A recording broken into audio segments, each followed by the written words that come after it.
Yo, what's up, everybody, and welcome to the Underrated Podcast. This is a podcast where we discuss the films that we feel that are underrated, underappreciated, and let's not forget the ones that have slipped under the radar and passed most people by. This podcast is made by a group of friends who are me, Fred Torres, and Alan Torres. It's your boy. Yo, it's Hove. We got Ariel and Sergio Ortiz. Hello. Hey. And we got Derek McDuff. The one and only. And when we all combine our zords, we make the Undercast Company. Today we're going to be talking about Power Rangers, a 2017 film by Lionsgate and Saban. This film was directed by Dean Israelite? Israelite, like Israel, like the country. That's what I thought. I didn't want to mispronounce it because, you know, I'm really bad with names, everybody, so you're going to figure that out right now. The cast includes Decree Montgomery as Jason the Red Ranger, Naomi Scott as Kimberly the Pink Ranger, RJ Seiler as Billy the Blue Ranger, Luden Lin as Zach the Black Ranger, Becky G, what up Becky G, as Trini the Yellow Ranger, Elizabeth Banks as Rita Repulsa and the Old Green Ranger, Bryan Cranston as Zordon and the Old Red Ranger, and then you had Bill Hader as Alpha 5, which is crazy. As of today, it has a 44 on Metacritic, and on Rotten Tomatoes, the critics gave it a 49, and the audience gave it 65. There's a little bit of a divide I saw there between the audience and the... Really? Yeah, man. I didn't know it was that low. Yeah, it got not great ratings coming out the gate. 60. I remember, when I saw it, I was like, oh, this is great. Everybody must have loved it. No. The budget was estimated $100 million. Domestically, it grossed about $85 million, and then foreign, I think, was about 40-something. Which it made it come out to basically $142 million, pretty much, which you might look at it and go, hey, they're a little up, but a lot of the time that's a wash. You kind of have to double it. Yeah, it made about as much money as it was to make. To not, like, if it would have made just a little more, they probably would have been like, okay, sequel's going to be hot, but it just made just like right under the threshold, depending on how the toys did. Yeah. That's probably why we haven't. Yeah, I think if it had made 200, we would have got a sequel. It underperformed in China is a big thing. Yeah. And then, let me give you guys a little overview of this franchise.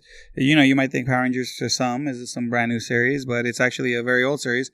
It started in Japan in 1975. Tell them, right? Started in 1975. It was a Super Sentai series. And if you go back at one point, for all the people that love Marvel, there's actually a Spider-Man Super Sentai series made in Japan. Is that's Japanese Spider-Man? Japanese That Spider-Man. horrible show? Whoa. Is that Stan Lee came out and Spider-Man? Spider-Man? And he's got a Megazord? Yeah. No. Leonidas? I don't know. Something like that. All I know is that Stan Lee talked. That was like the one time Stan Lee talked shit on a Spider-Man property. No. It was so good. It's such a good series that it got brought back into the comics. Because they didn't have enough waifus. Oh, thank you. I understand it, but Stan, I know, God rest his soul, it kind of gave us Power Rangers. So if anything, Stan Lee created more. Ooh, tell him. Because of tell him.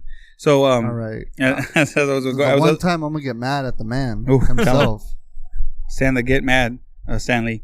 But anywho, Saban brought over Power Rangers as we know it, and so that's why when you watch the original Power Rangers TV series, you'll see the Japanese film. They're filming when the Megazord comes out. Certain fight scenes, you'll see them in the original series. So that's why it always looks like it's a little grainy, a little old, because it was done older.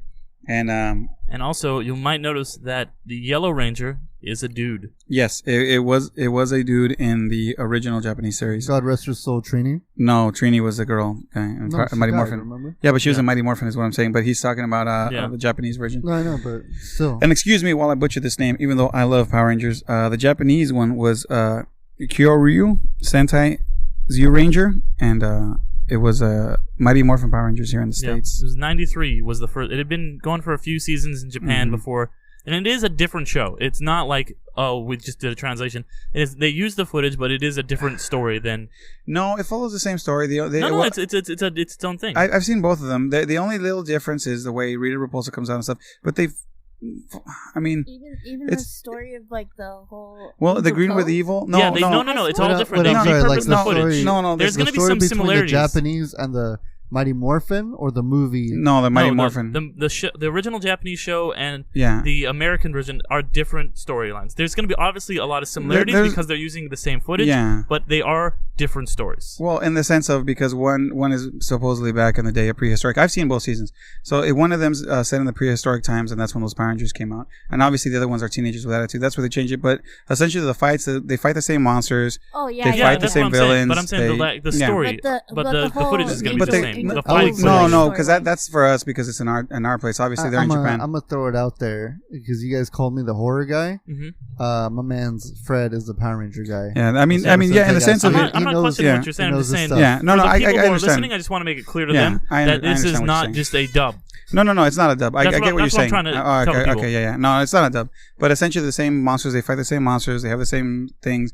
The evil Green Ranger, all that stuff. They kind of go through the same thing, except for, and I'll tell you this: in the second season of the Mighty Morphin Power Rangers, that's completely different. All the fight scenes, everything is different. They only did one season of the Power Rangers in Japan, and that's where they copied from the first season. But in the second season, that's completely all their original stories, all their original stuff, and everything. Because the Green Ranger in the Japanese actually dies and is not supposed to go on to another season.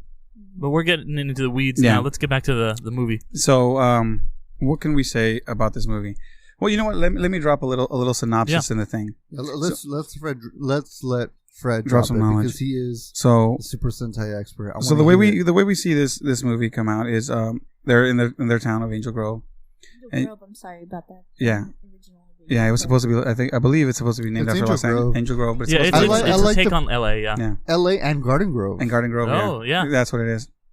And so you go to Angel Grove and you meet your first rambunctious. Oh, he's a rambunctious whippersnapper for sure. He gets into all kinds of shenanigans and exactly. hijinks and has a friend that jerks off a cow. Ooh, yeah. Wow, okay. Yeah. Well, I was gonna save that for later, but that was one of those favorite scenes. But I missed that part. The first time I saw it in theaters, I walked in and then I was just like, "Oh, Power Rangers, cool." And then I walk out and then Fred's like, "Bro, so what about he jerked off a bull?" And I was like, "Yo, is that a fucking what's that one from Turbo?" He's the bull. He has a sword. Oh, Magna Defender. I was like, is that a Magna Defender reference? I don't think it was, but I would like it to be. But so you meet him, and then he has his incident. I don't want to go into this because we don't want to spend too much time going over it's pretty much the thing. So he has his incident, then he meets his fellow soon-to-be Rangers. They all go into the quarry. It's the Breakfast Club. Yeah, it's a Breakfast Club kind of thing. I mean, I want to save all this for that. I just real super general. They get their coins. Then they get their powers, and then they meet their leader Zordon. They fight the villain, and they end it. Honestly, this plot is pretty much like an episode of the regular Power Rangers, except for a little different. But now I want to go into what we all thought about it. Now, since I'm probably gonna have the most weird feelings about this, I want to go last on this one. Okay. But go ahead, guys. Do you guys want to start from Derek, and then you guys, and I, and then Fred? Yeah, we'll go that. Sure. Yeah. I'll start off. I really, really like this movie. It was fucking better. Was that talking shit? You're better.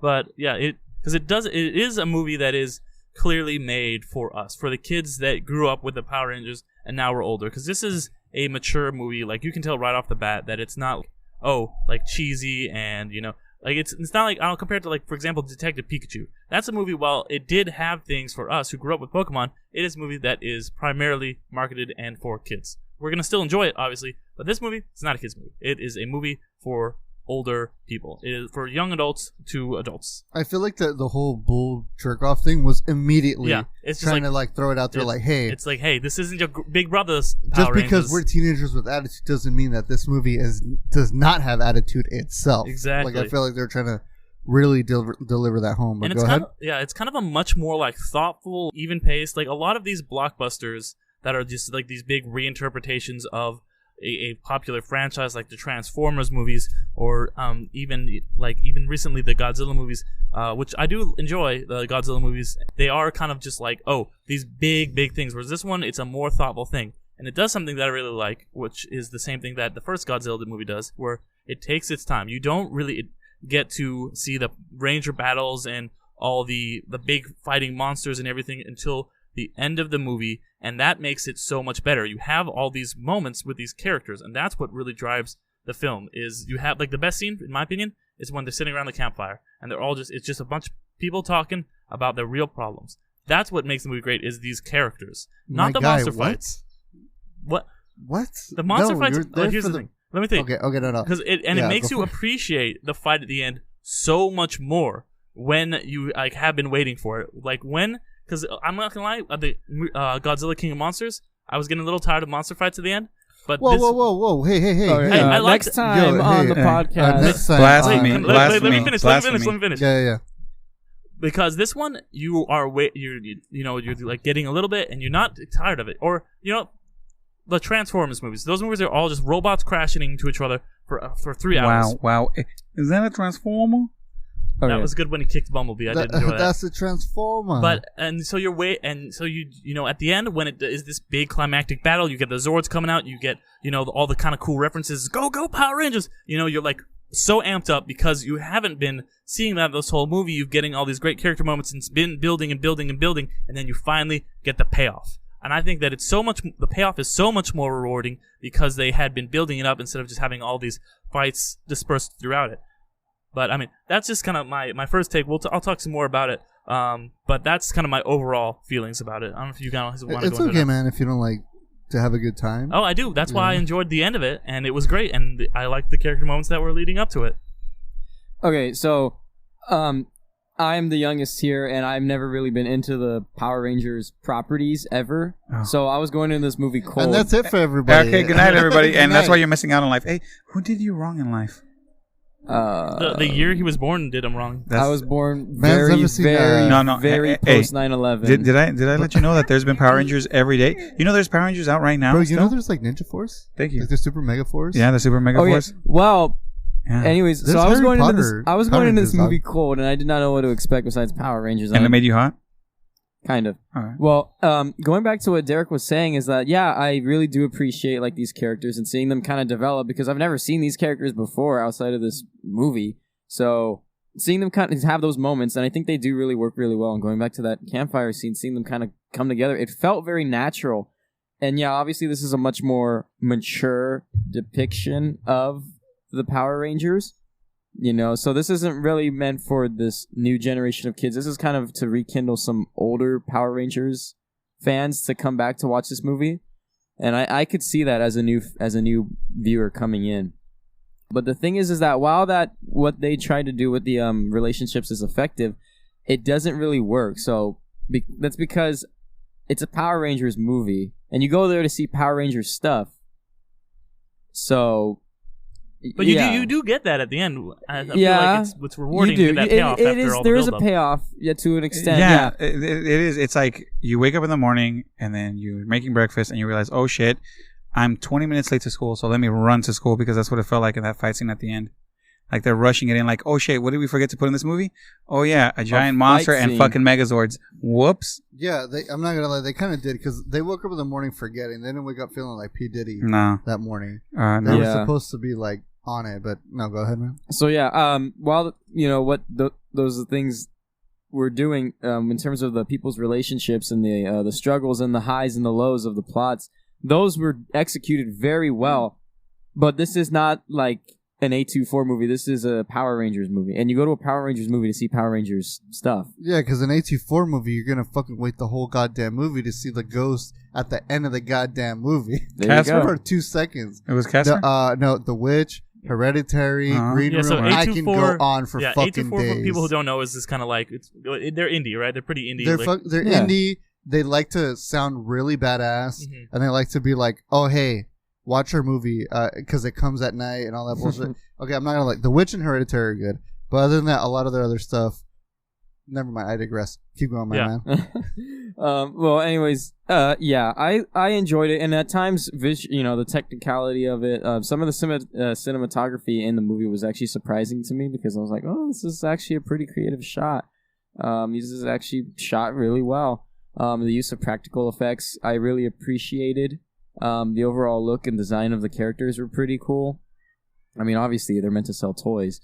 But, yeah, other than that, it's like... I guess for me as a regular movie viewer and just watching this as a movie, I did appreciate that added level of it being a movie and character development and characters being fleshed out, even though they're never going to get another movie after this. It was cool seeing them together. Can I ask you a question real fast then? Yeah. So based on what you're saying, would you say that you think this is a good movie, but not what you were expecting from a Power Rangers movie? Yeah, that's pretty much exactly what I'm saying. Because you go to a Power Rangers movie expecting the trailer. I don't really know. Looking at the trailer as well, with that Kanye song is also used in the movie. Yeah, although when the Kanye West song came out, though, honestly, fucking hype. I'm gonna be real because they were fighting, but I do understand that was that trailer was for it sold you on an origin story, but kind of more of like a superhero-esque origin story, and then the fight happens. Mm-hmm. You know, they get their powers, they do that, and then they have. There's a lot more time developing them than I expected, but it was enjoyable to watch. I wasn't really expecting anything. Me not being a Power Rangers fan, so that I could be based on that subject. No, all right, let's hear from Ariel, right? Yeah, so for me, of course, being a '90s kid, I really, really enjoyed it, and especially with the nostalgia elements of this movie, for example, them keeping the fact that they always wear their colors. I loved that. Was very awesome, and I caught that really quickly. But yeah, I feel like it's understandable that there's more of elements than how the original story in the 90s was more action packed, and it did have moments of character development, of course, throughout the whole show, but for the most part the 90s show was very action packed. They consistently, of course, they had that classic formula where they would have a battle maybe one after 1/3 of the show, of the episode, and then they would have another fight in their ranger costumes, and then they would jump into the Megazord and then fight the monster, and then or in their Megazords, and then fight the monster, and then Rita Repulsa would make my creature grow, which is also referenced in this movie, of course. I pumped my fist and shouted when that part happened. I'm not gonna lie. Yeah, but they kind of made it backwards, where the formula of a classic Power Rangers episode is they get into the Megazords, and then she says, "Make my creature grow," and then they become the Ultra Megazord. No, it's a Megazord. Just a Megazord. Because they get in the Zords, and then they become Zords. And then they become and when shit gets real, then they call it the Ultra Megazord. Yeah, they call it Titanus, and they make the Ultra Megazord. Fucking Pyramidas, Titanus. That's when the Sixth Ranger goes. No, you know what? Because in the original Power Rangers, they went multiplex. They got their Megazord, and they got the Dragon Zord, and they made the Dragon Megazord, and then they called out Titanus because it was the Sixth Ranger wasn't enough. Let me get out this big old Brachiosaurus. And then there was another one, and it's now it's the Dragon Megazord. No, the Dragon Ultra Megazord, and it's blah, blah, blah, blah. That's the one I couldn't get at Target because and I know it, and I'm gonna tell you right now outside. All you Target people are buying up those fucking Funko Pops and not letting a guy who wants one get one. And I gotta pay $60 if I want that bad boy. He's putting you guys on blast. I'm putting it on blast right now. They're real brah. All right. Anyway. Okay. Thank you for the Power Rangers lore. So they kind of flipped the script a little bit with this. Is that where normally they become Megazord when she does grow her creature. In this one, they become Megazord, and then she grows her creature. So and I liked that because you actually get to see them fight in their own individual swords, which is something you never really got in the cartoon. Or I mean, not cartoon, the old show. No, yeah, you did. They used to fight in their bro. Who the fuck is on this podcast right now? Yeah, and then they would become. It was mostly the Megazord, though. Bro, my man's... The Megazord was literally the killing punch of the episode. Yeah. So no, go ahead. Go ahead. Yeah, you go. That's why we're last. Go ahead. Yeah. That's why we're bringing up the caboose. Yeah. So, of course, liking that those classic moments from the show. Yeah, for me, it was, of course, I enjoyed it. And it had it's hit or miss with a few of the moments. I guess I never missed one. What? Continue. Please continue. It had it hit or miss moments with the emotional aspects of it, such as yeah, but that's pretty much fine. Okay, so wait, before we continue on to you guys, please. since you're the pros of this, can I just ask one simple question? Acknowledge it. Yeah. Okay, so regarding the Japanese and the American, is there that much of a difference? Yeah. Yeah. Because the Japanese one, they're older people.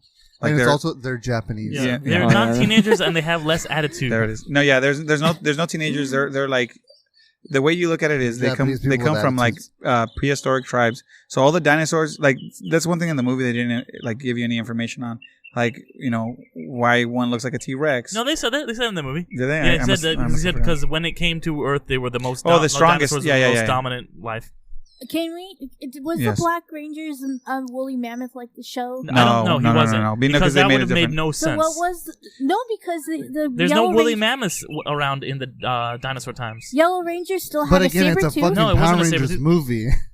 No, Yeah, you know it what? wouldn't have made It's sense, because so they they just wanted didn't it. address No, they. So what the was reason the Yellow Rangers? No, because they They one just with didn't address what he it was was. like a it's a a T-Rex. mastodon It's like a T-Rex. centipede. No, it wasn't mastodon. What it was is they tried to go with this Power Rangers It series. was generic dinosaur. Well, no, it was what it was is think of a dinosaur, but think of an alien.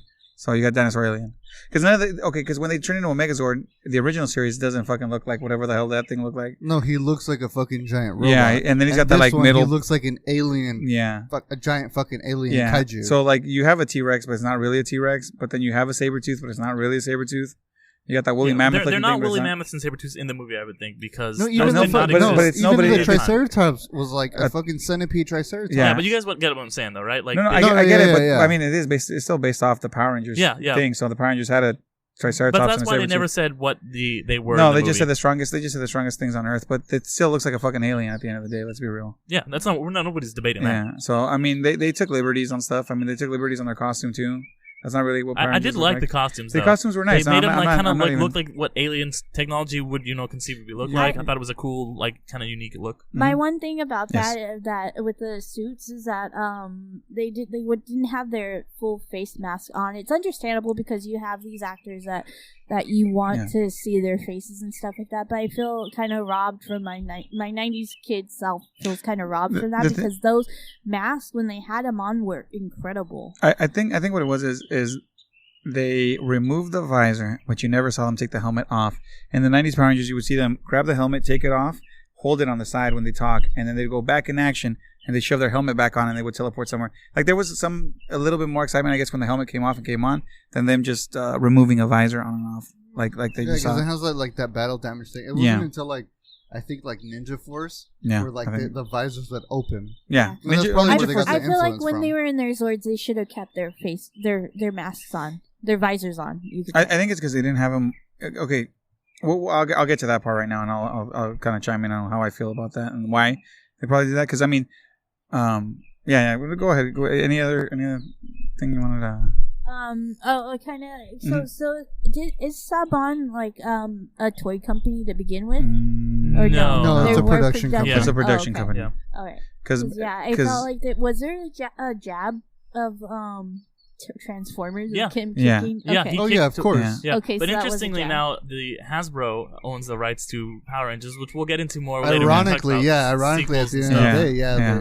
But They yeah, own it. but I feel like Derek was saying, like I feel like they were setting up for sequels, No. and I feel like that's probably why they waited on the action till the end, expecting that they were gonna have sequels that probably would have been more action packed.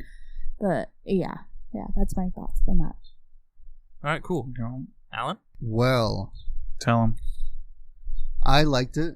I liked it Mhm. a lot. I really enjoyed the movie. When I saw it, I got nostalgic and everything like that. But again, everybody here knows me that I'm the kind of guy who loves the spandex costumes. I love the spandex costume and the fireworks whenever they get Fuck, yeah, smacked in mhm. the fucking face or in the chest. So, costume design, weak. Oh. Need spandex. Ooh. I didn't know. Shots fired. I need the Yeah. spandex. Do you really think that a hyper scientific alien race is going to use spandex? Super Yes. hyper intelligent spandex. Exactly, intelligent. Like the spandex fixed to you. Like if you're bulging, the spandex knows how to hide it. Yeah, Not exactly. really, man. Well, Like, no. technically, those aliens at the beginning were naked. Well, because their suits came off. Oh, Nice. what about they're not suits because the armor is inside them, so it just kind of forms over them the whole time. They kept saying it's inside you, and I'm like, what? And then it just Might comes as well off. just paint the costumes Right. onto their skin. Oh yeah, Exactly, spandex. Spandex. Rage. Ugh. Let's go. let's do this. No, Back but to- I back- mean, other than that, I loved it. It was a great film. It was fun. Yeah, it was very much of a slow burn kind of type of Mhm. movie, with like Godzilla 2014. Yep. Which I love.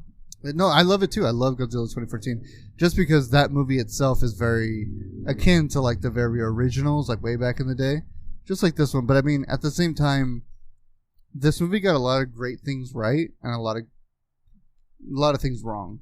Like the whole spirit of like when you watch Mighty Morphin Power Rangers when you're a kid is like you only got a couple minutes of the story real quick. Hey, Rita's up to her shit again, being ratchet, and then out of nowhere. Or Trin's sister is like got turned into a doll, or Bulk and Skull. What are they up to? Or yeah, Bulk and Skull. They're up to Where were they? Yeah, yeah. I think they were saving them. They were trying not to put everything in the first one.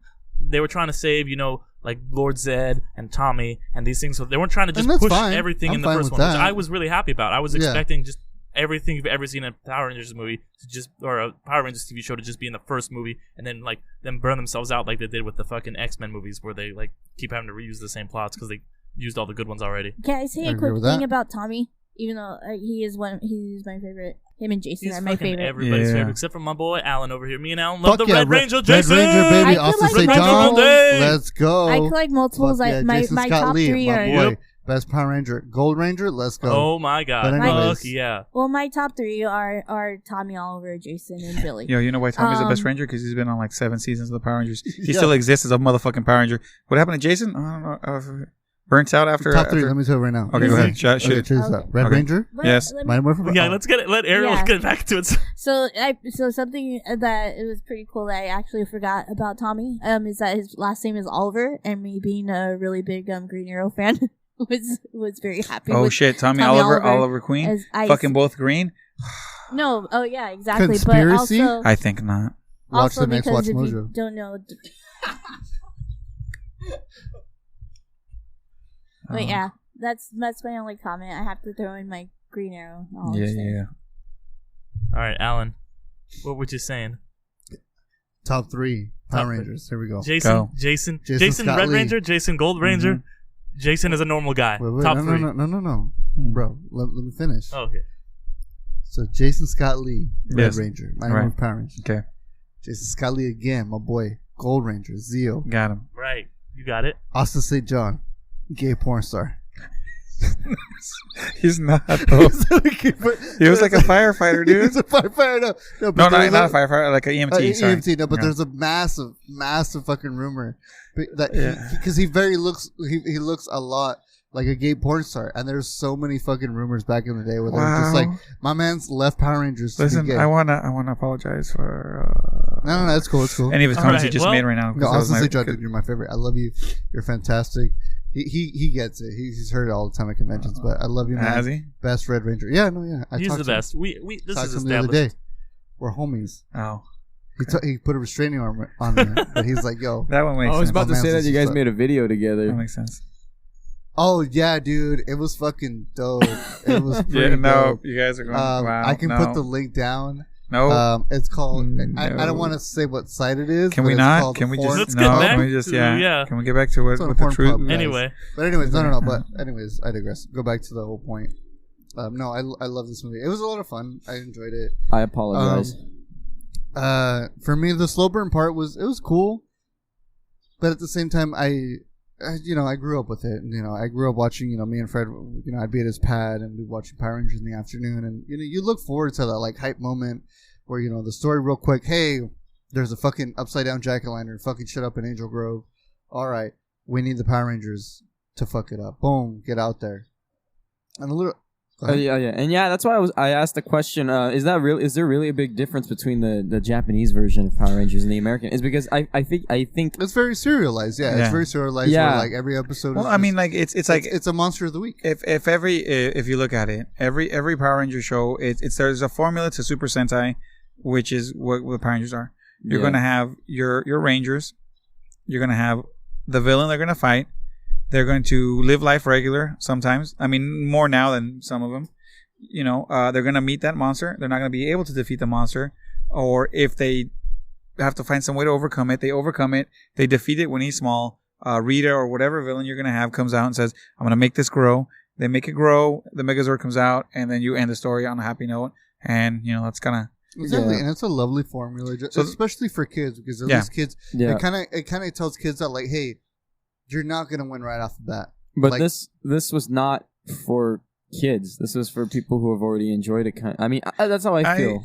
But I feel like the thing about this film though is that it goes into again, we're not 90s kids. We're in a day and age now where like a lot of story or a lot of cartoons and stuff like that, animated series are very story driven. Where like kids can't understand it. Back then we were fucking dumb. Like for us back in the day, we were just like used to being like, okay, we see Power Rangers, we see Batman the animated series, we see Superman the animated series, Spider-Man, X-Men, all that stuff. A lot of the episodes, like I've been rewatching a lot of those stuff lately, and it's a lot of like, hey, let's get the main story out of the fucking way in the first 5 to 6 minutes because we know what kids want. They want action. Nowadays, the kids want story-driven episodes and stuff, and that's fine. There's nothing wrong with it. It's just time changes. But going back to what Derek was saying about like the story and everything, how it is very story-driven and character-driven in their relationships with each other, that does work for a movie, and in this movie, it worked really well. But like you're saying, what people want to see from a Power Rangers movie, they expect. Get the story out of the way. They get their powers, whatever. Get that all out of the way. We've already heard that before. Just retell it. It's like Batman, you know. We don't need to hear his origin story like over and over again. We just kind of get that out of the way so we can move on to the cool stuff. And that's what I was expecting, at least from a Power Ranger movie. No, yeah, I was expecting that too. I mean, I was expecting them to like get their powers and stuff, and then Zordon told them, "Hey, you got your powers. Here you go." Joe Chill's gonna kill the Waynes in a couple minutes. He's gonna kill the Waynes, and then you guys are gonna fight the monster. Popcorn, pearl necklace on the floor. Boom. I mean, I believe that if they did go with that formula and rather than killing the Waynes, that too. Get the story out of the way and just focus on the action. It probably would have been a little bit more successful, but we'll talk about that when we talk about why we think this movie is underrated. Yeah. No, I agree with that. I mean, I feel like it probably would have been a lot better because I rewatched it again, and I remember my biggest gripe was like, man, for a 2-hour movie, I would have liked a little bit more. Because when you see them in the suits, it's so satisfying. You see them fucking shit up. They fuck up. Oh, no. Okay. Another thing that bothered me about this movie. Goldar? I loved it. Oh. No, Goldar was... Yeah, Goldar was tight. Nah. I needed the, like, fucking... Nah, because you didn't even get to tell it was like... He didn't even talk. Like, he didn't have his weird Griffin He didn't even have a face. Maybe I just thought Rita was so fucking tight that I didn't even But care. Elizabeth Banks is hot and awesome. And there was like honestly like horror scenes. Like anytime she'd come and she'd like murder somebody, it was like shot like a horror movie. Oh, yeah, it was wonderful. Yeah. No, I loved it, and I liked that part of it. Oh, speaking of Rita, like this film really made me remember how like Elizabeth Banks is kind of sort of an underrated actress too, because like she's wonderful. She can really morph herself into like a bunch of different types of characters. You know, from her like more like preppy like reporter in like Pitch Perfect to this with like being you know, this crazed like mad woman, and then also like Brightburn. You know, where she's kind of like this very concerned mother and stuff like that. And also Brightburn's her husband, and from Brightburn is Jason's dad in this too. Oh, the guy who I always think of him as the blue collar James Marsden, because he's always getting his girlfriend stolen, just like James Marsden is. Like in Taken? So you mean James Marsden? Yeah, like James Marsden's the white collar version of Jason's dad in this, because he's what's his name, Roy from The Office. And then he's also the same kind of character in Big Fish. Nobody watches The Office. But everybody, anyways, literally everybody watches The Office. Garbage show. But you have just lost us all of our listenership. But continue. Sweet, fuck that. The Office is fucking dumb. I hate that great. show. The British one or the American? Well, okay, guys, we're going down the rabbit hole. Let's get back to Power Rangers. Ass. But shit, made me lose my train of thought because I was so enraged. Nah, damn it! I had a fucking point. You were saying about how go ahead. How something griped you wrong. Yeah, we started talking about Goldar. Yeah. Oh yeah, Goldar. Yeah. What is this Griffith form? I love the Griffith form. It's so fucking dope. Where's Scorpino? Griffin form. Where's Scorpino? Where's she has the fucking the little thing. Yes, yeah. exactly. I think she was gonna be in the sequel. I bet they were gonna put her in the sequel. Where's Finster? Making the monsters, you know. Mm-hmm. I'm just saying. Bro, where's the putties at? Where's the putties were in the movie? They were in it. No, they were the rock guys. Where's Babu? Yeah, they were the rock. Where's Babu? Yeah, but they weren't. Something I kind of missed was the all the side weirdness characters and like over the topness of the putties. Right. Yeah, I needed the like that putty shit. Where the Z on the chest that when you punch them they explode. He did say hit him in the chest. Exactly, that's what I was thinking. Did say that was a reference to this. It was a reference to it, but I was like, no, I need the Z. Yeah. I need the Z. That's because what's his name? Not Zord. Lord Zed hasn't showed up. Yeah, that's why. I know, I get that. The putties didn't have Z's before that. Exactly. But the thing is, I'm a guy who loves like the cheesiness of like the stuff like that. I love like Silver Age stuff or like spandex and very simple fucking powers where they're like, hey, punch them in the chest and they die. Boom, punch them. But and this it makes is edgy. that hard metal sound. But other than that, like I enjoyed the hell out of this movie. It was a lot of fun. A lot of it was great. It was great to see the cameos of Jason David Frank and the Pink Ranger. Yeah. Kimberly, I forget their real names. Jason David Frank. Oh yeah, Jason David Frank and what's her name? Yeah, I lost that one. You're stunning, you're beautiful, Kimberly. Amy Jo Johnson. Amy Jo Johnson. Yes, thank you. Anyway, it was on the tip of my tongue. Wonderful. It was great to see them. I mean, still, my boy Austin St. John should have been there. Nah, because it's the Green Ranger. That was that one. That's the reason why Power Rangers kept going. Right. But yeah, but nonetheless, I thought it was fun. Yeah, it was a bit of a slow burn. I can see why a lot of like it didn't make as much money as it should have, because when people think of a Power Ranger, I mean, Power Rangers is still going on to this day. To the day. But anyways, like when the kids like Fred's kids, I bet Fred's kids they're watching it right now. Power Rangers. Right now it's Beast Morphers. Beast Morphers, nice. I believe it's what it is. Yeah. When they see it, oh yeah, they look like a badass bicyclists. Something like that. Yeah. I think I haven't watched this series yet. I recorded it. I got it all recorded. Parts of it, but yeah, like you watch it, like especially the kids when they go watch it, they're like, oh, I want to see action. I want to see a bit of story. I want to see the flamboyance. And the thing is, I've always been a fan of the flamboyance of like the suits, the aura, the like almost godliness of like the Rangers, even with like superheroes as well, like Marvel superheroes back in the 60s and superheroes in DC in the 60s. Like they had that spandex, they had that like aura, they had that persona. So I think that's what maybe might have been a little bit of the downfall of it, because when you see it, the suits are great, but they're so modernized. They're so modernized. They look like armor, and I know it's funny to say, but they're logical. Obviously, they're logical suits. They should have armor kind of type suits. But when you look at the other Power Rangers, spandex, stuff like that, the helmet is probably maybe enough to protect you from a punch, but a lightning bolt or whatever, it's gonna fuck you up. But people, I feel like maybe the reason why it didn't succeed as much as it did is because of the flamboyance. The flamboyance wasn't there. The latex, the fireworks. Yeah. Well, we'll get into that more into because we'll talk about why we think it didn't work in the future. But yeah, other than that, I loved it. It was fantastic. Yeah. It was nostalgic. I'll put it on. It's on Amazon Prime. I'll rewatch it all the time just because it's nice to see this kind of version. I've always been a big fan of like alternate versions of things I loved before, and seeing somebody else's interpretation. But now it's time to move on. Hold me back. My man's. Hold me back. Hold me back. I've been silent this whole time. Can we just say that currently Fred has Ray-Bans on, is looking cool as fuck. Hold me back. Thank you. Hold me back right now. I said my man's. Spit some fire. Thank you. And welcome to the Church of the Power Rangers. Let me school y'all right now. And some, can I get a name in from everybody right now? Amen. Ay. Thank you. Okay, so here's the thing. If you take this movie and its core value as another retelling of Power Rangers, and I'm talking about because you watch Turbo, you see Zeo, you had Mystic Force, you had Jungle Fury, you've had all these other series. If you just take this one as a different retelling, as if it's not the Mighty Morphin Power Rangers that you watched back in the 90s, then you're probably not going to feel that bad. You're going to look at it and take it as it is. But now, it has a moniker of the Power Rangers. It has the same thing. It's got Zord on. It's got Rita. It's got all these people.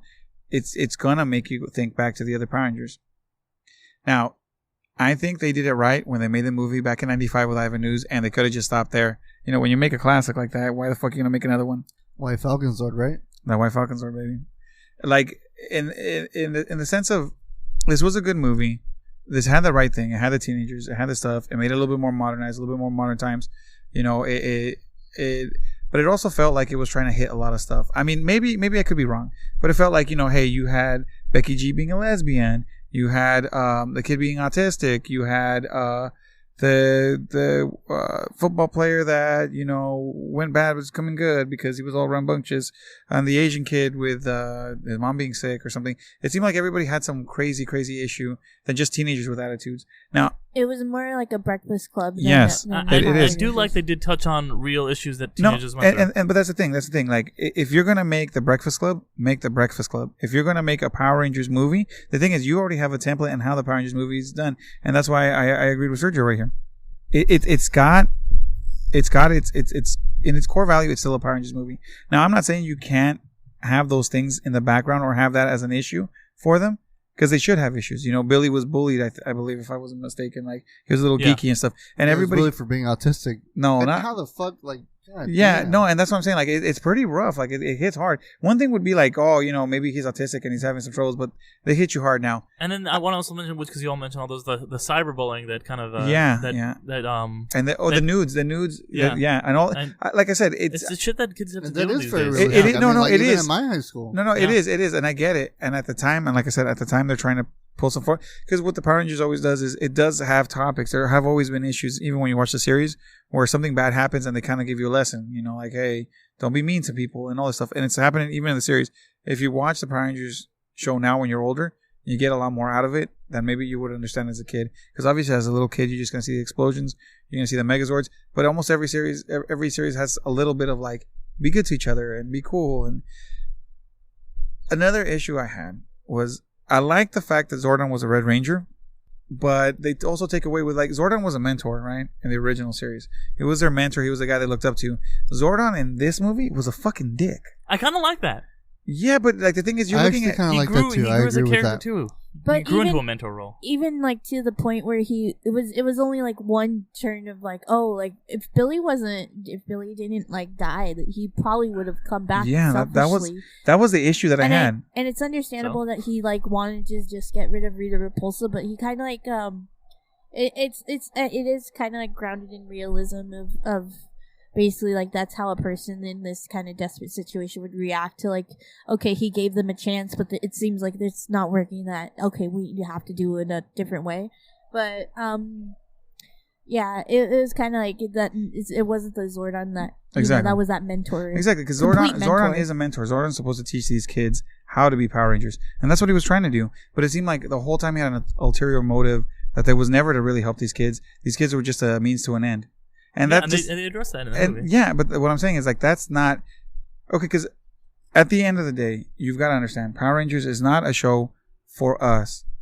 Power Rangers is a show for children first, but it can be for everybody, right? But the demographic that it's always going to hit is a younger generation, because if not, why make it PG-13? Why not make it R and give us the Power Rangers that we deserve instead of children? No, let's be real.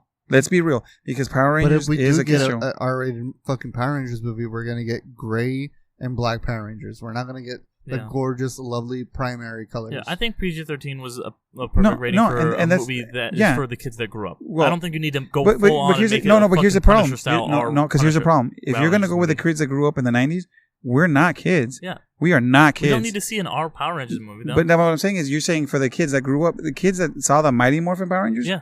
That's us. Like, we're not kids. Okay. We're grown-ass people. But at the same time, that's not what Power Rangers was. Exactly. But doing that, what you're saying, making basically an edgy Power Rangers movie. Well, no, that's what I'm saying. Like, you're 1 foot away from being an edgy Power Ranger movie at this point. That's true. And that's what I'm saying. Consider this movie already to be an edgy Power Rangers movie. They don't need to go further. No, but that's what I'm saying. But you didn't have to go that far. Like, there's what I'm saying is, you deviated a little bit from the Power Rangers. That's what I was agreeing with him. You deviated a little bit from the Power Ranger stuff, to make a movie. Now, obviously, this movie is going to hit more people in different ways, because everybody that loved The Breakfast Club is going to look at this movie and be like, wow, this is a great movie right off the bat, because it's a superhero Breakfast Club. Because everybody goes, it's a superhero Breakfast Club. Oh my God. But is it a Power Rangers movie? Honestly, I'm not the biggest Breakfast Club fan. I think there's a better version of that with superheroes, obviously. Yeah, but still, I agree with what Alan was saying. Like, yeah, like, we're going to, making a rated R Power Rangers movie, that's a whole separate debate. It's going to get rid of that what they're known for. What I'm trying to say is, yeah, exactly. But that's what I'm trying to say is, if we're going to push the edge too far, what's stopping them from making a novel? Just watch the fan film with James Vanderbeek if you want to see it. I have seen it already. I already saw it. That was awesome. Right? You're saying basically maybe it should have been PG. Maybe it could have been a PG. It could have been PG. It didn't. Okay, Not like whimsical, for younger more obviously, like I'm saying, for younger kids, Power Rangers is for younger kids. It's not for us anymore. We enjoy it, but the stories that are in there are for younger kids. Okay, but bottom line is younger kids will probably not going to enjoy this movie. Not this movie, but when we were kids, like I said, they made a movie in '95 of the Power Rangers. They made Turbo, and kids enjoyed those movies. Yeah. As a matter of fact, I think kids will probably not like this movie. Kids would not enjoy this and that's what I'm saying. And it's not a kids movie, like I was saying at the beginning. I think they would. I think because nowadays there's so many kids like Z generation, like super boring. No, I'm Z generation. Well, I mean, I guess you mean younger. So like younger than you, and like because it's like they're trying to fit like millennials and like now post Z generation. But this is like, but the thing is, you have to realize the issues that they do talk about though are not fit for this generation. No. It's fit. It feels like it's more fit for like a 17-year-old, the millennium. I feel like. Also, that this movie isn't geared specifically towards children. It's more specifically geared toward like teenagers. Like, and I get it. It's supposed to be. It's supposed to be a teenage movie, right? You're 13 to get in, but you're talking about jacking off a cow. You're talking about teenagers think that's hilarious. But how do they not see that? Though? That's true. Teenagers I know. But what I'm saying is that what the Power Rangers are about? No, this is a Power Rangers. One joke that I thought was a little. I know. I thought it was funny. I thought the joke was hilarious. Like I thought this movie is good, right? Like, don't get me wrong. I think the movie's good. No, I think this is a good movie. But also, being such a fan, I'm going to nitpick it way more than you guys. Oh, yeah, because there's issues that are like, we're talking about a Power Rangers movie. It would be like changing Batman's things to something else. Like Batman's not. No, I get what you mean. It's like making the '60s Batman, trying to remake and that he shoots campiness. People. And he shoots people all over the place. No, it's like trying to make the campiness of like the '60s Adam West one.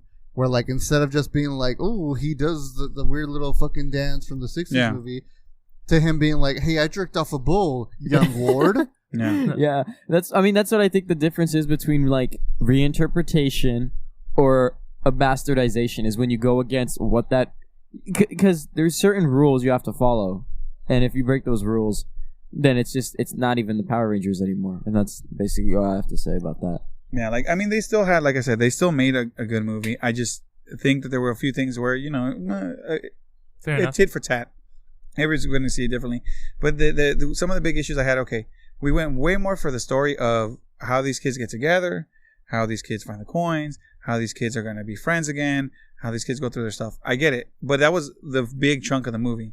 And then Rita Repulsa in the background's killing people, doing all her stuff. That's all good. That's all good. I'm all okay with that. But at the same time, I'm not. Because I wanted to see them maybe... The training montage was cool, but they never get their suit almost ever throughout the whole thing. That one time Billy gets a suit. That was a big bother for me, too. That was a big bother, because I would have preferred them to have their suit. They didn't have to go out. They could have still had their moments. You get what I'm saying? But there could have been bonding moments during their training, bonding moments when they're in their suit, bonding moments while they went to go fight the putties the first time and lost. Like there's extra stuff that we could have seen a little bit more. They could have still had those moments, but instead... We don't get it till the very end where they go, we finally understand what it is. We get our powers. We get them running through, just destroying putties as they're running through to get their Megazord, to then rush the Megazord in to be like, oh, Goldar's a giant now, guys. Fight Goldar, and then it's over. Yeah, I feel like that going back to like what I said earlier about how I feel like they were expecting to have a sequel already when they filmed this, because of course it's like Power Rangers. Who's not going to want a sequel to Power Rangers? So they might have done that, and they might have fell into that origin, kind of like they're telling the origin story of things. But still, in the majority of the origin stories that have been depicted on screen, it does happen a bit faster than that. I felt like the development of the characters' companionship kind of like what it did take, like there were moments where it took a one step forward and then like 2 steps back situations. Yeah, I don't agree with that. I'm sorry. No, it did. I exactly feel that. There were moments when they were like near right before the campfire, like we're all gonna get together, and then oh no, I don't want to chill with you guys because something or other, or I'm a lesbian, and then like for example, like the montage of them fighting, and then that was a whole camaraderie like situation of like with it takes time. Training. Yeah, but normally, like I said, normally in a Power Rangers thing, that camaraderie with that fight, the picking them up and helping them up, and you see them do that is how they start to build their friendship. Not all of a sudden right after that be like, well, F it, I'm not going to talk to you guys. because we're at a fire, and then someone says one thing and doesn't want to say another thing, and then we'll see you later, and then all of a sudden Rita comes and gets me, and it's like, now we're gonna be friends again. It's a little pushed. Do you guys think you guys are nitpicking a little? Would you say? Not this time, but I feel like that was one thing that I kind of got frustrated. But you guys did overall like it, right? Oh yeah. No, I'm not saying it's not a wrong movie. Because I do feel like this is a very good movie that has a bad reputation, and we've talked a lot about the things we didn't like. No, but because that's why it has a bad reputation. Because like for somebody who follows Power Ranger fandom a lot, there's going to be people that are going to be way more passionate and way more talkative than I am. And we're the ones who went to go watch that movie. Well, that's the thing. I think we should talk up the good things we like about it because and that's the thing. But like at this point, I mean, it is. I'm gonna say my piece, and my piece is these things are wrong with it. Now I'll give a piece of what's good, but honestly, like like I said, overall it's a good movie, but there's things that are wrong with it. I'm gonna say what's wrong with it. I'm not saying don't ignore all the faults, but I'm just saying this is the podcast about like movies we think are underrated. But we're all kind of the premise. I know, but we're all gonna go around, and then when we defend the movie, right, which is the next one, we'll defend it. And those things, it's overall a good movie, but it's those little things that I feel do contribute any movie to be underrated, because it's a lot of those things because if those problems weren't there, then it would be known as a great movie. Exactly. And this is just known as it's an underrated movie, which means it's good. It just didn't get the recognition it deserved. But at the same time, there is some problems with the movie. Yeah. And also, I'm sorry, if you notice too, all our problems, quotation marks, everybody has a specific issue with the movie, but at the end of the day, we all like it. Yeah. Whether it be like character development. Yeah. I just want to make it clear to the audience that we do like it. But that's why before we close up, we'll go around. Yeah. I want a sequel to this movie. I still would hold out hope that even though especially with Naomi Scott becoming Jasmine and kind of gaining more recognition, it might not be possible anymore. No, that ain't gonna happen anymore. Yeah, Hasbro took over. Well, actually, we'll talk about that. Yeah. But overall, I would still I would have still loved a sequel to this movie, and I wanted a sequel to this movie. Walking out of it, and even watching it, the other day, rewatching it, it's just a moment of, it's kind of I missed opportunity to continue the story. Yeah. We mentioned that. Okay, so it looked like originally it wasn't gonna get a sequel, because it just didn't make enough money. Then Hasbro bought the rights to it, and there was a lot of reports that came out that they were developing it as a sequel. That hasn't been confirmed. We don't know if it's going to be a sequel or a reboot, but a lot of reports have said that they're working on a sequel. So what I've seen from the fan sites, what ended up happening was Bandai and Saban are two parts of the same coin, let's just say. They're not the same company, but they help each other out. So Bandai makes the toys a lot of the time for the Power Ranger stuff, and then Saban was taking care of the TV show stuff. Originally, Hasbro was just going to buy the toy stuff. So they were going to just make the toys. Saban ended up selling Power Rangers. So now Hasbro owns the rights to the TV shows. That means the movies and everything, plus the toys. From what I've heard is they might go through with a new one. Probably not with any of these guys, and probably not with any of these costumes or the stuff. For example, IGN, when the news broke that Hasbro got it, they said that Hasbro is working with Paramount on a sequel to this. They said specifically that wasn't verified that it was a sequel, but that's the reports that came out of IGN, which is a pretty reputable site. And a few other sites kind of said the same thing. We have to also remember that was this just produced by Elizabeth Banks, or was this written by Elizabeth Banks? I don't think she wrote it. No, she didn't write it. So it was just produced. Damn, by if her. she fucking wrote it, I would have been like, no, they had like 3 or nice. 4 different writers. I would have never expected her to be such a big Power Rangers fan. Yeah, no, oddly enough, Bryan Cranston was the voice of monsters in the Power Rangers. Oh yeah, that's why Billy's he name was, Billy Cranston. Yeah. That's why he came into the movie. Yeah, but so we'll see. It might get a sequel. Hopefully, it gets a sequel and doesn't get rebooted. I would really like to see that because it's been a while. Like it's been 2 years. We're getting a fucking sequel to Ghostbusters next year. Yeah. Yeah, but you know what? That's a special case because that's the son of the original guy. They start filming in the next year or so. We could have a sequel coming out by 2021. But it's also a matter of if people want to see it, and that's leads into the box office numbers as well. Exactly. It didn't bomb. It did okay. Didn't bomb. Yeah, it did okay where it still could have conceivably got a sequel. But yeah, I mean, okay. Here's the sequel talk. Well, let's just go with sequel talk because you guys said you guys didn't want to blow your load and stuff. Okay, so Rita Repulsa in the original series, right? This is where it's at. She was the bad guy, right? And she sends out another Ranger as a bad guy. That's your Green Ranger, right? That's how his origin story is. He's a bad guy, and he's a little bit more meaner than everybody else, and then he ends up becoming a good guy. In this one, Rita Repulsa is your Green Ranger and Rita. She takes both roles. Okay, so she has the Pirate Dragon coin on her thing, and then we just shot her to outer space or whatever. So, well, I mean, she'll probably come back. I know, but what I'm saying is like, are you going to rehash again the evil Green Ranger story? Yeah, you'll do the Green Ranger story as the sequel. You don't have to though, because that's what I know. love. But what I'm saying, but people you're gonna, love the. But green why with did you? evil. But what I'm saying is, why did you have to make her the like kind of like she was a Green Ranger too? And It's I'm like, that modern twist though. If you notice, a lot of movies nowadays. I guess, but you know what? You're rehashing the same stuff over and over again, and there's times where Again, so like it's okay like it's okay to rehash. The I know, so it's okay to rehash certain things and give certain lores, but then it's not okay to rehash and certain lores on other things. Like that's where I'm going with. Like, so we nitpick one, but we don't nitpick the other. I agree with you. I mean, the thing is that because it's so like mainstream. Okay, you can't tell me they're gonna make another movie. No, they no. What I'm saying is the Green Ranger. What I'm saying is the Green Ranger's gonna be there, and I almost 100% know they're gonna do the Green with Envy. We've seen that once. Because that's Batman's parents, where we've seen it over and over and over. We've seen it one time before, because 20 years ago. Because it's good. You see. How many times have you seen Bruce Wayne? Exactly, we've seen that so many times. I get it. People love it. I'm not saying that. I'm not saying that. But I'm saying, could we have not done this a little smarter in this movie?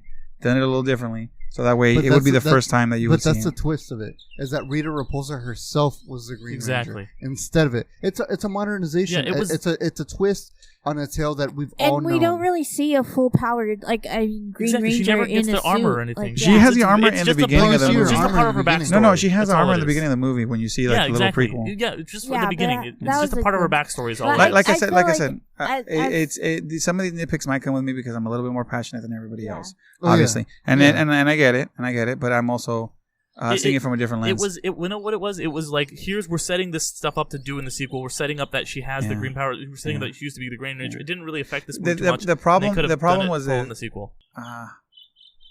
We just forget. I think we're just gonna have to agree to disagree with that one. Yeah. All right. Well, let's. But so overall, like, what are the positive things that we? Now, what are the positives? Because again, this is the Underrated Podcast. And we love these movies for a reason, not because we nitpick the fucking shit out of them. Yeah. No, but you know what? But we've done that. Like, here's the thing: we've done that with every movie. No, I know. We've done that with every movie. But let's go into the greenery of the films. So for me, it was of course they kept to where their origins were from, and with the whole like subtle elements that they kept with these characters and the essence of each character in some way or another, like Jason being from the start kind of like the person who would defend like the underdog or the person who is in trouble or being bullied in this case. And that gave us like one of the best lines of like, did you just slap him? Yeah, that was weird. Like I enjoyed that. I liked the call back to it later too. Yeah, and then the call back to it later too. But and then of course like I said before with the colors and stuff like that. So that they definitely knew the audience that they were going for was that these people who are coming back to it and maybe not really like to grab a new audience per se, but I feel like they went a good way, and I said I would love to see a sequel to this, or hopefully another reimagining of it, and of course, and then the visualization of it and like kind of bringing it to a different style. Like there was a lot of surrealism elements to some of the cinematography, and like I really liked that, and then. So like for me, like after watching this like second time, I'm kind of like more sad that I possibly am not gonna have more of it. Yeah. Obviously, I think I probably liked the movie more than anybody else here. I mean, not that you guys didn't like it, but I didn't. There wasn't things really that bothered me as much about it as you guys were, I think. Well, for me, it's not a bother. I was nitpicking. No. Here's the thing. This is one of my favorite movies. Yeah. Like, and I love this movie. probably more than anybody here. But because I love it so much, I can also objectively see what I found wrong with it. I didn't have the same problems with it that you guys did. Like the triumphant film that it is, Batman v Superman. I mean, I love it so much. I see its flaws, but at the same time, I appreciate it for what it is, which is perfection. But go ahead. Yeah. Like for me too. Like I would die for Green Arrow and the Arrowverse in the show, but I still have my small things that are, of course, recognize that are wrong. Yeah, but for me, there wasn't the little things didn't really I didn't see them as problems. What were you thinking, Sergio? Let's talk about what Alan just said for the next half hour. No. But anyways, what I like about it, like I said before, just the technical aspects of it, I really do appreciate the use of practical effects as well as CGI. The set design in terms of like the cave and where they train and Krispy Kreme. Yeah, and I do like that it was in a small city instead of just seeing like these big buildings knocked down. And yeah, stuff like I think every other the movie. fact of having it in a small city did help world building kind of. You have their house, and then you have like the small city, skyscrapers, and then you have the quarry where the stones are, the Infinity Stones, the discs, the Zeo crystals. Discs. No, the they didn't Chaos morph. Emeralds. But yeah, that's just like a little bit. Yeah, you could tell that whoever was in charge of this movie does care. Yeah, they do care about what they were working on, and you could see that. And that's the movies I love. Is what Fred was saying. Yes, there's a lot of problems with this movie, but he's saying that out of a place of love. He's not nitpicking. We're not nitpicking. It's because we do love this movie. Otherwise, we wouldn't even be talking about it on this podcast. Right. It's also loving the original art. Yeah, that's true. Original, yeah, where it comes from. Yeah, and again, even then, like imagine a Japanese person coming to the States and they're watching Power Rangers back in 1993, and they're like, "What the fuck is this? Yeah, this is Super Sentai." And we want just like, even they go into their own detail. This is us nitpicking something that we grew up with. But yeah, go ahead. So yeah, we want this property to be preserved in only good product and only good art. Exactly, because that's how much you love it. Yeah. So going back to what I like about it, besides the technical aspects of it, just like the characters, I felt like they really do work well, and it's rare to see that kind of relationship, especially in movies like that, work well. And while that did take some time away from a lot of the action, it does work. And yeah, it does take a lot of time away from the action. That's very unfortunate, but it does feel satisfying, and there is a gigantic build up to it.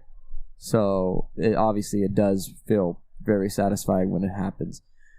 Yeah, I just wish there were more of it. It was very creative seeing the kind of life that they were living, and then they kind of use that to become Power Rangers. So that's new, I guess, in terms of Power Rangers, right? Sort of? Yeah. Yeah, so that was interesting to see. Yeah. Then, him himself, what is your favorite part of it? So, the costume detail that they have in it. Now, I know you said the costumes weren't, you wanted spandex, but the detail in the costumes that they had was amazing. And they were nice costumes. I never harped on the costumes. So, me going to Comic-Con, I actually got to see up close the helmets for sure. The year before this came out, and they were amazing. Oh yeah, fantastic. they're super detailed, super practical. The costumes are almost very super. Don't get me wrong. The thing is, they're wonderful costumes, but the thing is, I'm just a dude who loves Silver Age, cheesy spandex helmets, flamboyance. That's my thing. But go on. Yeah, that was good. The way they came together, they got together. I don't hate that. That was all perfect. They did the right thing. They bonded the right way. I just wish they would have bonded sooner. Maybe got that out of the way. There was one issue though with the costumes and everything that I had that nobody ever brought up is they never morphed. That was one big thing. People morphed. No. They transformed. They transformed. They never morphed. And a lot of the time, the first time, sometimes maybe you won't see them morph. But I was hoping they demorph and then remorph again, and you could actually see it. Because here's the thing: in the toy line, there's an actual morpher that they sell that you're supposed to morph into. When I used to work at Barnes & Noble with the lads here, so I used to see it all the fucking time, and every time I saw it, I was like, I never saw that in the movie. Oh, you mean like showing off the crystals? Yeah, the fucking morphing. Yeah, the morphing sequence. Okay, I understand. So they transformed, and I get it. The first time, sometimes people transform, and that's fine. But It was never a morphing sequence. That was the one thing that I missed. We got the classic line of "It's morphing time." Yeah. But did they morph? Yeah, I mean not because Zordon kind of like alluded that they could after this first transformation. I would hope they could morph after. Like I would hope that it was, but we never got Yeah. that. I mean, maybe it got cut out. Maybe it was in there. Maybe not. I don't know. But we never got that. But other than Either that, way. I digress on that point. I was just saying, but with the costumes, they're so detailed. They're so nice. You know, the way they made Rita was a little bit more exciting than the old Rita. You know, coming down. I still like the old Rita, but okay. No, I like the old Rita. I'm just saying it's just exciting to see her move around more. Before she used to ride a little tricycle, like in Find the Air in Japan. Yeah. So, but like we said, like there were things that were alluded that were going to be set up. I hope they were. Morphing, I hope they were. I think. But I hope they were. And then the way you had like I was saying, like Goldar, the transformation was cool. You know, they dropped the Zords into the Zeo crystal. And then they transformed. That was cool. I like the way they changed the Zeo crystal because the Zeo crystal was never part of the Earth or anything like that. They went like that. It was actual crystal. Like it was actual crystals, like whatever. where Zordon was, and like they would, in the stab it into like the but I'm saying like the Zeo Zord. crystals were like under Zordon's base when they got them when they transformed into Zeo. Because the top base blows up, they got the bottom base, and they pull out the Zeo crystals. But I'm saying it's cool that they put it. You know, the power of Zeo is there. You know, so it kind of alludes to maybe Zeo Rangers. Because what I was really thinking, honestly, was maybe the second one would be them being Zeo Rangers instead of Power Rangers. Yeah, that's what I was thinking. It down and then end it with Turbo. Yes, Fucking sick. But Okay. anyways, so are we ready to talk about why we think it's underrated? Yeah, I mean, I'll go first real quick. I Yeah. think it's underrated just because I think it should have got more love. I Mhm. think the thing is that too many people went into it and they were like, older people like us, like me and Fred, were probably like, oh shit, we were expecting something else.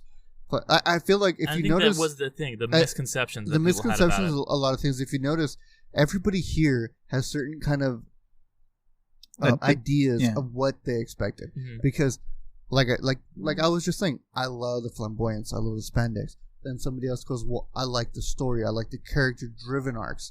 Somebody else is like, oh, I wanted more action, I wanted more fighting, more kaijus, stuff like that. I think everybody just went in with a certain kind of mentality of what they themselves expected from the original MMPR. Yeah, and it's perfectly fine. It wasn't like the old Power Rangers. It wasn't what you would expect, and it's kind of like kids aren't going to go see this movie, and didn't. The core audience went and saw it, but that's pretty much it. There's like the diehard Power Rangers fans, people who grew up with Power Rangers, who love Power Rangers. They went and saw it. Oh yeah, I was there fucking first yeah, night. Me too. Yeah, there wasn't a lot of people outside of that though that saw it.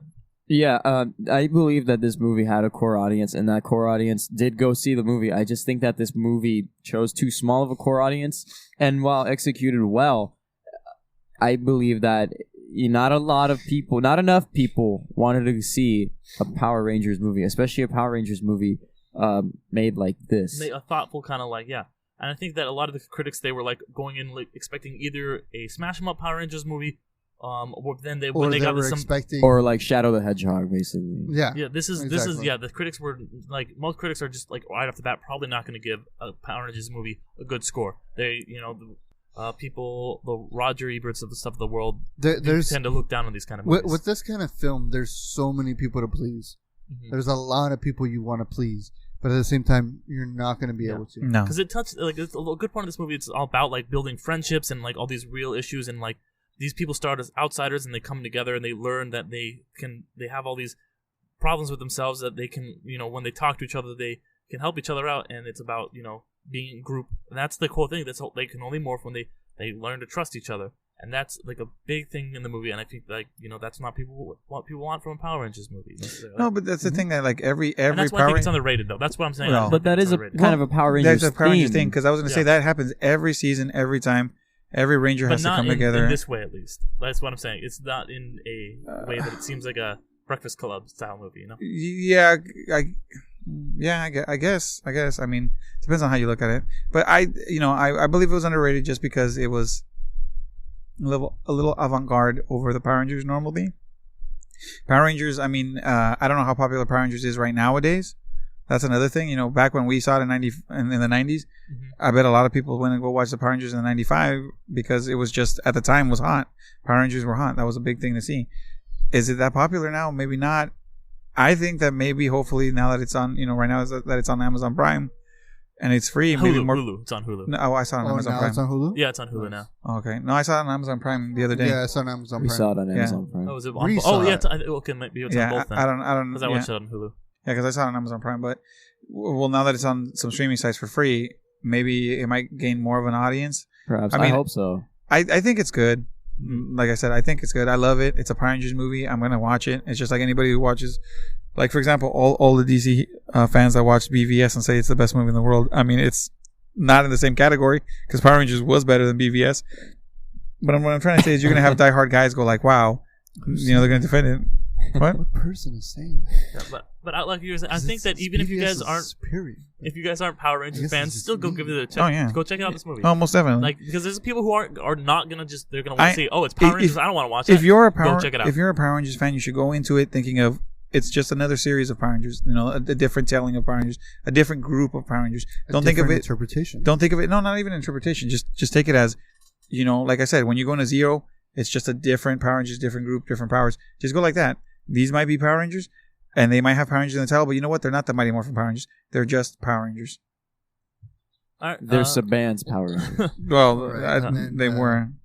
Well, So, yeah, I think just to end it off, I guess. Yeah, well, I think we all though would recommend it. We all enjoyed it. We would all recommend Yeah. it because I felt like we all have different interpretations of what we liked about it and But what it we was- didn't like about it. but it was good. And at the end of the So- day, I think this table all agrees that it was good. And Yeah. well, now to wrap it up, Yeah. thanks for listening, everybody. Wait. Yeah. I want to wrap it up. Can I say something real fast? I'll just say it, and then I'll have one last thing I to just say. want to say, guys, if the podcast did sound a little different, we decided to record outside today, mix it up a little bit, kind of getting more.